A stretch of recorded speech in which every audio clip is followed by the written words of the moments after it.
As a follow-up to our previous video on the flexibility that our playlist programming feature provides, we'd like to go into a little bit on how some soccer clubs have expressed how they would use it.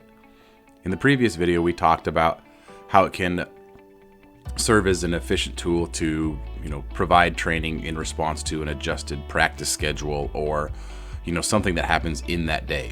We've also talked about how it could be leveraged to have options based on objective and subjective data, or the combination of the two. And what this does is it really takes into account how soccer teams plan their schedules, and then even potentially with the combination of that objective subjective data influencing training decisions as well. And so what we've done here is created all the options that exist within a training week: a 7-day game week, 6-day game week, 5-day, 4-day, 3-day, and then program training days that relate to that. +1 -6, +2 -5, so on and so forth. And we did that for each phase.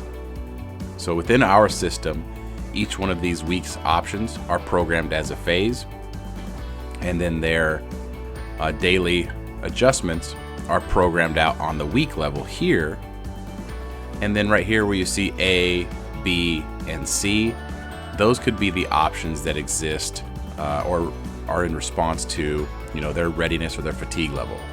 One example that was given to us was if they played more than 60 minutes, if they played less than 60 minutes, if they didn't play.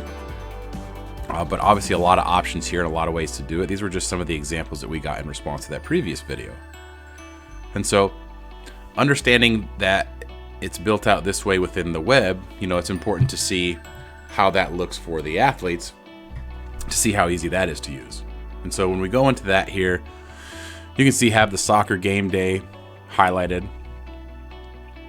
I'm going to go ahead and click on that program, and you'll see here we have our options.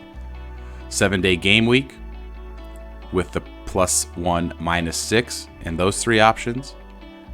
If you provide options, here's what this could look like. If you don't, those could simply be removed, and you could just have the +1 -6, +2 -5, so on and so forth. Again, highlights the flexibility that exists in the system to fit your process. We'll go through there and see all the options. Now, if it's a 6-day game week, it's as simple as just, coach them to swipe one way, then they'll see the options there, all the way to that 3-day option. So you can see finding the appropriate week is as easy as swiping, and then most athletes are typically informed of where they're at in the schedule, +1 -2, and can select a workout that way. I'd like to hear your thoughts if your system differs from this, or have some different strategies on how we could create another video to highlight how the playlist feature within Bridge's programming options could support your process.